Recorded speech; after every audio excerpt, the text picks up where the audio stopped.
तो आज हम प्रिंसिपल्स ऑफ योगासन एक टॉपिक देखेंगे जिसमें आप लोगों का 4 मार्क का क्वेश्चंस या तो 2 मार्क का क्वेश्चंस आ सकता है। इन जनरल प्रिंसिपल्स ऑफ आसन अब 11 में भी हम लोग सब पढ़े थे और इसे 12 में भी पढ़ेंगे। पहला चीज मैं आपको क्लैरिफाई कर दे रहा हूँ, पहले क्या रहता है इसमें ब्रीथिंग रहेगा। क्या रहेगा? ब्रीथिंग। तो आपकी जो ब्रीथिंग है वो क्या होना चाहिए? ओपन होना चाहिए। इसी के लिए पहले क्या किया जाता है, जो आपकी ईड़ा एंड पिघला है इनको शुद्धि करना पड़ता है और आपकी यही देखना है कि आपकी ब्रीथिंग अच्छी तरह से जा रहा है कि नहीं जा रहा है। अगर आपको कांस्टेंट फील हो रहा है तो उस समय भी आसन का प्रैक्टिस नहीं करना चाहिए। उसके बाद क्या है? अवेयरनेस। सेकंड में क्या जाता है? अवेयरनेस। अवेयरनेस एक सबसे बड़ी चीज हो जाता है। जब आपको जब आसन करने के लिए जाएंगे तो एक चीज मेनली याद रखिएगा, आपका फिजिकल इलनेस या बॉडी का मूवमेंट या तो आपकी मेंटल स्टेट ये वगैरह सब कुछ सही है कि नहीं, इसी चीज को आपको क्या करना है? देख लेना है। उसके बाद आप क्या करेंगे? रिलैक्सेशन में जाना है। थर्ड में क्या देखना है? रिलैक्सेशन। रिलैक्सेशन एक ऐसी चीज है, आप जब आसन का अभ्यास करते हैं ईच एंड एवरी 3-4 आसन के बाद एक रिलैक्सेशन आसन करना चाहिए, क्योंकि अगर आप रिलैक्सेशन आसन का अभ्यास नहीं कर रहे हैं तो आपकी जो बॉडी का मूवमेंट हुआ, मान लीजिए आपने चक्रासन किया, चक्रासन करने के बाद आपकी जो बैक में पेन आया, अगर आपने रिलैक्सेशन नहीं लिया तो क्या हो जाएगा? वो पेन थोड़ा सा बढ़ जाएगा। इसी के लिए रिलैक्सेशन का सबसे इंपॉर्टेंट यहाँ रह जाता है। उसके बाद 4 में हम देखेंगे सीक्वेंस। सीक्वेंस क्या होता है? किस आसन के बाद किसको करना चाहिए। जैसे कि आपकी 7 टाइप्स का आसन है, standing, sitting, supine, prone, balancing, okay, meditative, relaxative, कैसे करके 7 टाइप का आसन है।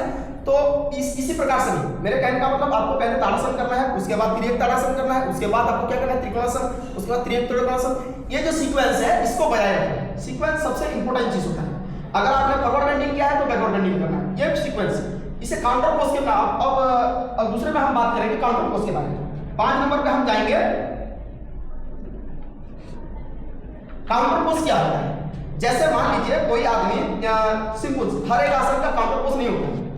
अगर आपने सर्वांगासन किया है उसका काउंटर पोज में हम मत्स्यासन को लेंगे, चक्रासन किया है उसके काउंटर पोज में हम किसको लेंगे?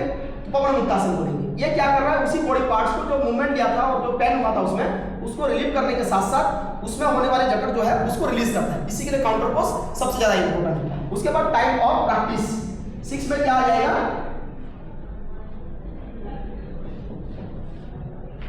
प्रैक्टिस। कौन सी टाइम सबसे बेहतरीन है? अर्ली मॉर्निंग सबसे बेहतरीन है प्राणायाम करने प्रैक्टिस करने के लिए। कोई आसन करे, प्राणायाम करे, कोई भी योगासन प्रैक्टिस करने के लिए सबसे मॉर्निंग टाइम जो है अर्ली मॉर्निंग वो सबसे बेहतरीन है। या तो अगर नहीं हो पा रहा है तो इवनिंग को टाइम को आप चुन लीजिए, लेकिन योगी के लिए 4 टाइम बनाया गया है। अर्ली मॉर्निंग, फिर उसके बाद मिड टाइम जो 12 से होकर, उसके बाद इवनिंग को, उसके बाद मिड नाइट। ये योगी के लिए। लेकिन हम लोगों के लिए क्या है? अर्ली मॉर्निंग हम कर सकते हैं या तो इवनिंग को कर सकते हैं। अगर हमारे पास मॉर्निंग टाइम नहीं है तो हम इवनिंग को ले सकते हैं। इसी के टाइम स्पिरिचुअलिटी सबसे बेहतरीन होता है। उसके बाद प्रेगनेंसी। प्रेगनेंसी के बाद तो बहुत सारे ऐसे आसन है जिस आसन को क्या करना चाहिए? अप्लाई करना चाहिए।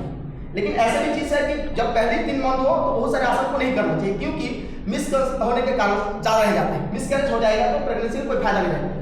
तो इसी के लिए प्रेगनेंसी पर बच्चे को अच्छी तरह से जन्म देने के लिए और जब हम सिचुएशन को और अच्छी तरह से डेवलप करवाने के लिए बहुत सारे आसन दिया जाता है। तो प्रेगनेंसी समय हम सभी आसन कर सकते हैं अगर बिफोर हम प्रैक्टिस कर रहे हैं। अगर नहीं कर रहे हैं तो कुछ आसन हम लोगों के लिए मना हो जाता है।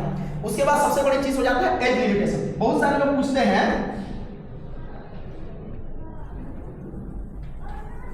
एज लिमिटेशन क्या होना चाहिए? एज लिमिटेशन एक्चुअली क्या होना चाहिए? कुछ भी नहीं। आप कोई भी एज से योगा शुरू कर सकते हैं। आप बचपन से हो, बुढ़े हो गए हैं तो भी योगा शुरू कर सकते हैं। इसी के लिए तो योगा सबसे बेहतरीन हो जाएगा। आप फिजिकल एक्सरसाइजेस करिए, आप जब बुढ़ा हो जाएंगे तो आपको फिजिकल एक्सरसाइज करने के लिए मना किया जाएगा। कोई डिजीज है तो मना किया जाएगा। लेकिन आप योगा के लिए कोई भी ऐसा रूल्स नहीं है, आप ईच एंड एवरी एज में इसका प्रैक्टिस कर सकते हैं। उसके बाद हम 9 में देखेंगे place of practice. Place of practice क्या है? कहां प्रैक्टिस करना है? आजकल तो सारे जगह पर इंसेक्ट है, क्योंकि पोल्यूशन इतना भरा पड़ा है कि इंसेक्ट सभी जगह पर है। तो इसी के लिए हमको एक वेल वेंटिलेटेड रूम लाइक ये रूम जैसे है, विंडो की कन्वर्सन है और बेटर ये है कन्वर्जन है। तो इसी के लिए हमको प्लेस को सबसे बेहतरीन चूज करना है। अगर हम खाली प्लॉट में भी नहीं कर सकते, क्योंकि कब ठंड को लग जाएगा, कब गर्मी हवा लगेगा, इसका हमें कोई भी ये नहीं है। तो इसी के लिए आपको प्लेस की प्रैक्टिस जो ये सबसे बहुत बड़ी मायने रखता है। उसके बाद क्या है? आप क्या यूज करेंगे? ब्लैंकेट और योगा मैट। अगर हम पूछूं तो मैं बोलूं तो ब्लैंकेट यूज करें तो बेहतर है।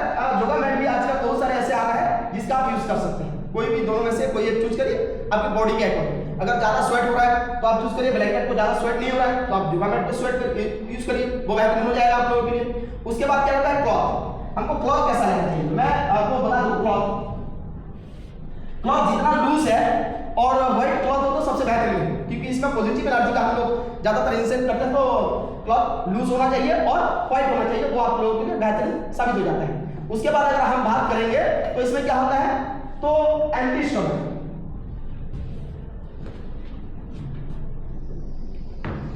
जब आप आसन करने जा रहे हैं तो आप खाना बिफोर 4 आवर खाए हो या 3 आवर खाए हो उसके बाद आसन कर सकते हैं। और इसी के लिए इवनिंग का जो आसन का प्रैक्टिस है वो सबसे बेहतर नहीं होता है, तो सुबह करेंगे तो सबसे बेहतर, क्योंकि आपने रात को 9 बजे खाना खाया था, तकरीबन 10 बजे भी खाए, 11 बजे भी खाए, 12, 1, 2, 3, 4, 5 बजे उठे तो 6, 7, 8 घंटा 9 घंटा का डिफरेंस हो जा रहा है, तो बेहतरीन हो जाता है। इसी के लिए एम्प्टी स्टोमक में सबसे बेहतर हो जाता है। उसके बाद डू नॉट स्ट्रेन, ये 13 नंबर पे जो आता है पॉइंट, ये सबसे अहम रहता है, डू नॉट स्ट्रेन, बॉडी को ज्यादा नहीं खींचना चाहिए। पतंजलि क्या कहते हैं, स्थिरम सुखम आसन, आपको कंफर्ट महसूस होना चाहिए, आपका नहीं हो रहा है आप जबरदस्ती से स्ट्रेच करते रहेंगे तो कहीं भी ये मसल्स का ये आ सकता है टाइम्स, तो इसी के लिए स्ट्रेच ज्यादा नहीं करना है, आपको धीरे धीरे प्रैक्टिस करते हैं, उसी में स्वेट करते धीरे धीरे आगे की ओर जाना है। उसके बाद लास्ट जो हो जाए आप लोगों को क्या करना है, जितना भी योगा कर ले आप एक चीज का फॉलो कर सकते हैं, डाइट। आप कितने भी योगा कर ले लेकिन डाइट का फॉलो नहीं कर रहे हैं, वो सबसे बड़ी आपकी गलती हो जाएगी। इसी के लिए आपको क्या करना है, डाइट सबसे इंपॉर्टेंट है। अकॉर्डिंग टू भगवत गीता हम ले ले तो हम सात्विक आहार को फॉलो करें, सबसे बेहतरीन हो जाएगा। और दूसरा चीज जो है पथ्य, ये योगी के लिए सबसे बेहतरीन होता है। पथ्य और अपथ्य दो फूड्स के बारे में हम पढ़े हैं, पथ्य फूड को आपको फॉलो करना चाहिए। किसको फॉलो करना चाहिए, पथ्य, और आपने कौन सी प्रैक्टिस की है और उसी प्रैक्टिस के दौरान कौन से आपको खाना चाहिए उसके बारे में भी आपको नॉलेज होना सबसे बेहतरीन है।